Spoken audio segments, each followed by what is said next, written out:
misalnya dalam suatu keluarga sering ribut cuma seperti itu ya, oke aman. Tapi yang masuk istilah toksik itu adalah ketika saya menyakiti si perempuan menyakiti saya lagi, terus bertambah terus levelnya, sehingga saya tuh jijik lihat satu lagi jijik sudah lihat satunya lagi kayak gitu punya. Bagaimana kalau kita memperbaiki, baru mau ngomong nih, 2 menit pertama aja sudah ribut.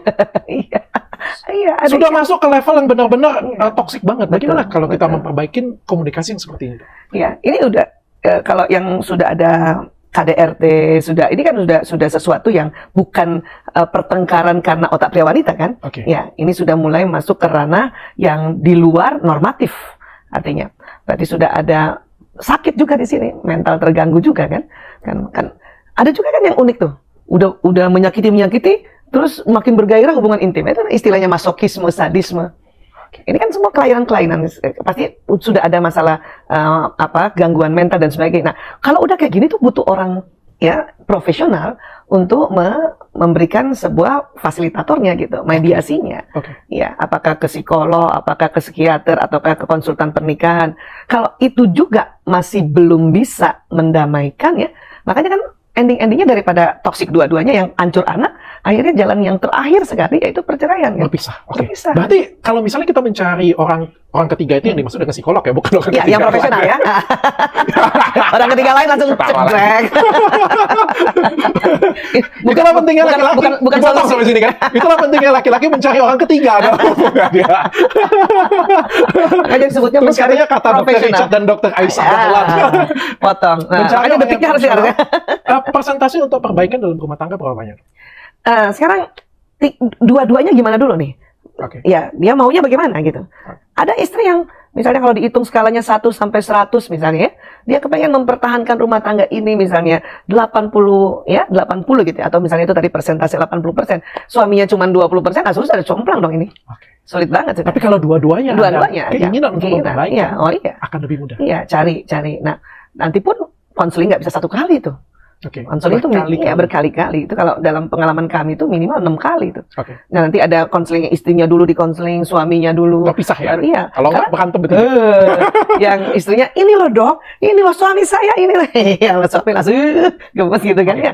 Nah, jadi ada strategi sebetulnya. Dok, tadi kan wanita, apa yang harus dilakukan wanita supaya suami jadi bahagia? Saya nyampe ini ya. Dan kalau misalnya kita berantakan, kita sudah obrolkan. Nah, sekarang kita sebagai suami nih, apa yang harus kita lakukan supaya kita itu bisa membahagiakan istri kita?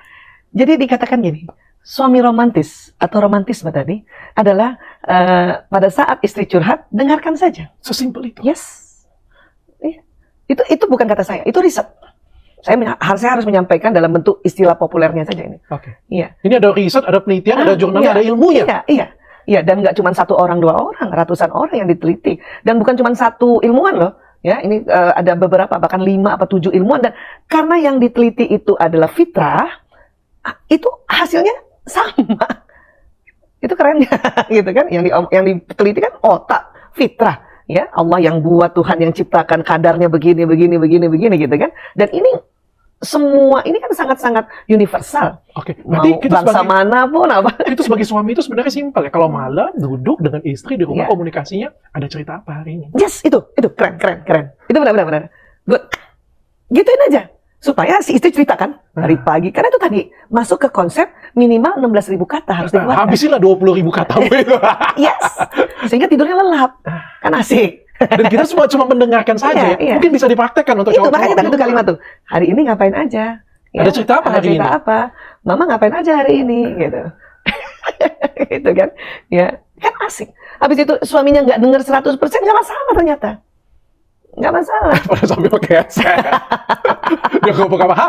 Nah, tapi itu tadi harus tambahin, ya lihat wajah. Oh iya. Ya, lihat tapi wajah. akan lebih bagus kalau misalnya kita sambil mendengar dengan baik. Ya kan nggak lama itu kan. Sebetulnya kan si suami ngerasa menghargai istri juga akan memuliakan suami. Jadi dua-duanya akan. Kan nggak lama. Perempuan juga kalau udah dikasih waktu 30 menit yang simple tadi semua udah diomongin udah beres. Apalagi kalau perempuannya juga dari pagi misalnya sampai sore dia juga misalnya menggunakan 20.000 katanya untuk dampingi anak belajar lah, misalnya anak masih kecil-kecil ya. Berarti sisa lah 5.000 sampai 10.000. Yes, atau dia misalnya bekerja di publik yang diizinkan suami gitu. Suami saya aja kalau dia tahu Dokter Aisyah istri saya seminar 3 kali, tenang dia. Beres. Habis kata-kata ya. Sakit kepala kalau nggak seminar. Aduh, mati gua katanya. harus dengerin semua seminarnya Ntar di rumah. malam nih, ntar malam pasti diajak bicara ngalur gitu dan sebagainya kan gitu ya. Oke. Dok, kalau tentang hubungan seks dalam rumah tangga sepenting apa sih? Oh, penting banget ya, penting banget. Tapi ini ada perbedaan yang luar biasa yang kalau kita belajar tuh asik. Gini. Oke, yang diharapkan oleh suami istri Yes, berbeda. ya. Oke. Jadi laki-laki yang menjadi suami, ya, ini saya juga dapat itu langsung tercerahkan ya. Pasca hubungan intim suami istri, cintanya bertambah tinggi, gitu. Oke. Kepada istrinya. Betul, saya pernah baca itu penelitian. Iya. Jadi hubungan intim aja dulu. Sementara perempuan, yang perempuan inginkan, nyatakan dulu cintamu setinggi-tingginya, baru aku mau hubungan intim dengan suami. Kan itu kalau nggak ngerti, kebolak-balik. Satu di awal, satu di akhir. Iya, itu. Jadinya kan tunggu-tungguan atau kesel-keselan kan karena nggak tahu kan. Oke. Iya. Jadi kan maka cari jalan tengahnya kan. Jadi ya laki-laki belajar juga, harus juga belajar. Paling nggak berpura-pura menyatakan cinta, jangan berpura-pura lah. Pokoknya menyatakan cinta sambil isi full yang penuh, baru kita mendapatkan hubungan intim dan cinta kita bertambah. Betul. Untuk yang si istri juga punya niat untuk melakukan itu dengan baik sehingga rasa sayang si suaminya bertambah. Betul. Nah, kan sebetulnya simple aja. Makanya ada istilah foreplay segala macam itu kan. Yes. Nah, atau paling nggak perempuan ya, ada beberapa item yang perempuan menganggap laki-laki ini bisa menaikkan dia punya hasrat ya. Yaitu misalnya dipuji gitu kan, atau diusap-usap kepalanya gitu kan, atau di punggungnya, atau kasih aja sesuatu, bikinin apa kayak susu coklat, misalnya kayak gitu aja, diangkatin barangnya. Itu tuh perempuan yang gitu doang. Gitu doang Gitu ya? doang. Dan katanya ada penelitian yang pernah saya baca juga, katanya setelah melakukan hubungan seksual, kalau suaminya puas, itulah di saatnya wanita itu minta apa-apa dengan suaminya. Cuma masalahnya laki-laki kalau udah orgasme tidur. Peluangnya katanya lebih tinggi. Sebetulnya iya, ya. Kan hipotalamus itu juga selain tadi menjaga keamanan, itu pusat syahwat birahi kan. Jadi laki-laki kan memang lebih besar. Nah, itulah makanya mengapa perlu segera disalurkan dalam rangkaian dia akan tambah hebat jaga keamanannya kan gitu. Oke. Ya, termasuk menjaga keamanan ekonomi. Jadi laki-laki yang jadi suami pasca hubungan intim hari itu, ya, bila dia misalnya orgasme pada hubungan intim, hari itu bekerjanya lebih asik. Oh, oke. Karena dia bersamaan pusat penjaga keamanan dengan pusat syahwat birahi, dia bersamaan tempatnya di hipotalamus. Oke. Nah, sementara karena perempuan memang hipotalamusnya nggak ada setengahnya dari laki-laki, maka itu tadi kenapa perlu pujian, perlu sesuatu yang perempuan merasakan bahwa dia cinta sama aku gitu. Oke. Nah, apalagi dengan ditemukan konsep love languages atau bahasa kasih. Nah, suami harus belajar juga bahasa kasih utamanya istriku yang mana. Oke. Ada istri yang nggak suka dipuji. Ya? Sukanya dibelai, disentuh. Iya. Physical touch. Iya kan ada. Atau ada juga yang nggak suka disentuh, tetapi dilayani. Misalnya dibantuin dulu angkat setrikaan misalnya, gitu. Nggak usah dipuji tapi bantuin buang sampah. Apa. Itu tuh ada istri yang act of service dia punya bahasa kasih utamanya. Itu tuh udah langsung cintanya naik, gitu. Gitu. Itu nggak perlu dipuji. Berarti kita harus belajar ya, act service-nya apa ya? Iya, pokoknya act of service-nya yang penting kalau buat perempuan itu adalah bantu aja hal-hal yang kecil. Ya, ganti galon, galon air, gitu, buang sampah. Kan berat-berat sebetulnya buat perempuan harus keluar rumah lagi gitu kan. Atau misalnya temenin anak-anak sebentar, aku mau mandi. Itu buat wanita atau istri yang bahasa kasih utamanya act of service, itu cintanya menggelora langsung. Oke. Tapi kalau istri yang dipuji, yang memang dia word of affirmation, itu ya puji aja. Lebih simpel aja. Bunda, ya Allah, Bunda cantik banget sekarang. Apaan sayang? Yang gitu aja ya. Atau yang physical touch, gitu. Ya, usap-usap aja punggungnya. Gitu. Belai-belai. Gitu-gitu doang. Ya, deh sudah ya. Udah. Ada juga yang gift. Oke, harus dikasih hadiah. Iya, kecil apapun. Kecil aja. Iya, apa aja. Bunga di pinggir jalan petik. Iya, petik. Aku melihat bunga di pinggir jalan ini. Ada tulisan dikit. I love you. Nggak usah yang mahal-mahal. Tapi kalau bisa yang mahal nggak apa-apa. Yes. Intinya senang dikasih. Bawa kembang belakangnya skincare. Wah, tambah senang lagi. Jangan lupa skincare gue. Jadi tadi dari kalimat bisa, word of affirmation, dari kalimat, dari pujian, dari apa atau ya? Dukung dia. Hari ini mau kerjaan ini, oh ya semangat ya. Nanti mau ke tempatnya Dokter Richard ya, gitu. Iya, tadi sukses ya, tadi gitu. Dia ngomong gitu. Wah, Dokter Richard, gaya anak saya apalagi tuh. Wah, aku senang banget sama Dokter Richard. Anak saya yang kedua kan, dokter juga dan sekarang juga jadi konsultan di klinik kecantikan ya. Dia tadi malam ngobrol nih sama Dokter Richard. Word of affirmation aja, tapi kalau misalnya itu adalah bahasa cintanya dia, akan kena banget. Kena. Jadi kan ada teori namanya baterai kasih sayang. Jadi di otak nih, karena kita tahu kan otak kan ada listriknya ya, kan koneksi sinaps neuron itu listrik ya, walaupun itu terjadi peristiwa neurotransmitter atau kimia. Nah, jadi di kata para ahli, di otak kita itu ada 5 baterai kasih sayang. Jadi 5-5-nya itu ada sebetulnya kita. Pujian tadi, word affirmation, mana yang nomor 1? Berarti 5-5-nya ya, ada. Mana yang primer? Mana yang primer? Gitu. Kalau saya, physical touch. Nah, word of affirmation, physical touch, sentuhan, belayan, ya gitu punya ya. Give, kasih hadiah, act of service, pelayanan, pelayanan, dan quality time. Quality time. Bini gue 5-5 ya. Memang 5-5-nya suka. Semua orang 5-5-nya suka. Tapi kayaknya bini gue lebih suka didengerin. Nah, itu quality time. Quality time. Iya, quality time. Kemana-mana didengerin sebentar aja, 15 menit, 30 menit gitu ya. Nah, itu quality time. Ada suami juga yang quality time. Nah, ciri-ciri suami yang quality time kepengen banget kalau dia udah di rumah, istri harus di rumah. Ya. Atau kemana istrinya pergi, dia yang mau antar. Walaupun nunggu di mobil. Berarti kita harus ngerti 5. Ya. Bagaimana caranya supaya tahu? Tanya, paling gampang. Paling gampang tanya. Ini ada 5 bahasa kasih. Kamu lebih suka yang mana? Ya, baterai kasih, urutkan. Mana suka? Dan kita kasih itu. Iya, setiap hari.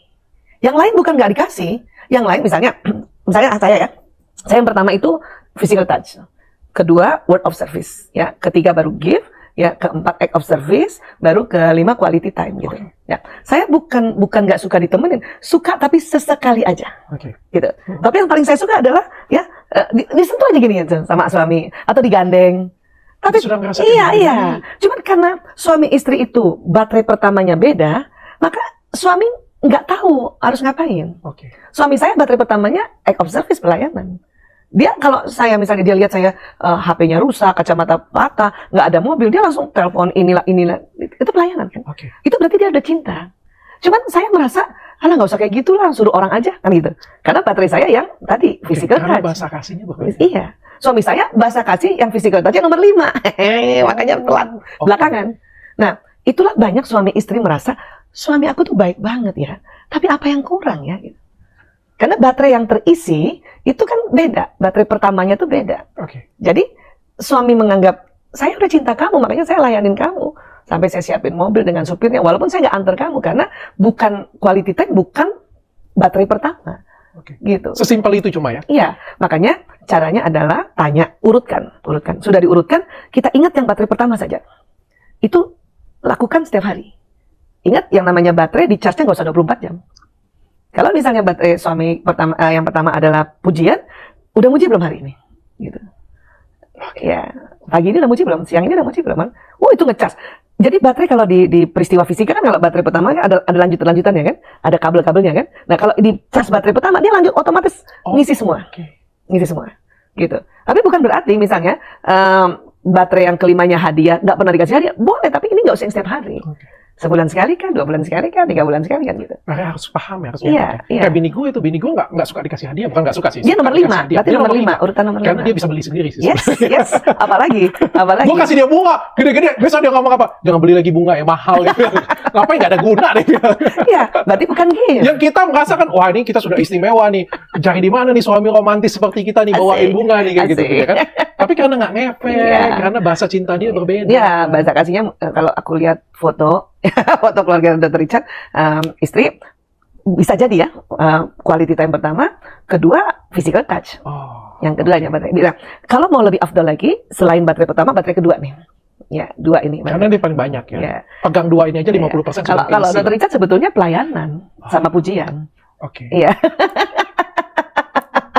Beliau melayani terus kan, makanya kan sebagai pelayan masyarakat juga dan sebagainya. Itu cintanya Dr. Richard kepada keluarga Dr. Richard, kepada masyarakat Indonesia, itu pelayanan. Jadi kita berikan pelayanan. Dok, sekarang kayak gini ya, aku ngelihat terutama di tahun 2000-an, ini ada perubahan yang besar sekali. Di mana selingkuh itu menjadi hal yang common. Dulu ya, kalau kita melihat perselingkuhan ini kan jarang ya. Ada, tapi kayak sesuatu hal yang spesial, gitu ya. Sesuatu hal yang besar bahkan dalam keluarga. Kalau misalnya kita suami istri ada yang selingkuh itu besar, dan yang biasanya selingkuh itu suami kebanyakan. Makin sekarang makin kesini loh, makin chaos. Kayak kita menemukan suatu pasangan yang nggak selingkuh itu hampir sulit banget sekarang. Walaupun, lebih lucunya lagi dong, kalau zaman dulu yang selingkuh itu cuma suami, sekarang suami istri yang selingkuh. Lebih lucunya lagi dong, kalau zaman dulu yang selingkuh itu cuma suami, sekarang suami istri yang selingkuh. Yang bahayanya selingkuhnya dengan pasangan yang jenis kelamin sama. Itu lebih parah lagi. Lebih chaos ya. Lebih chaos.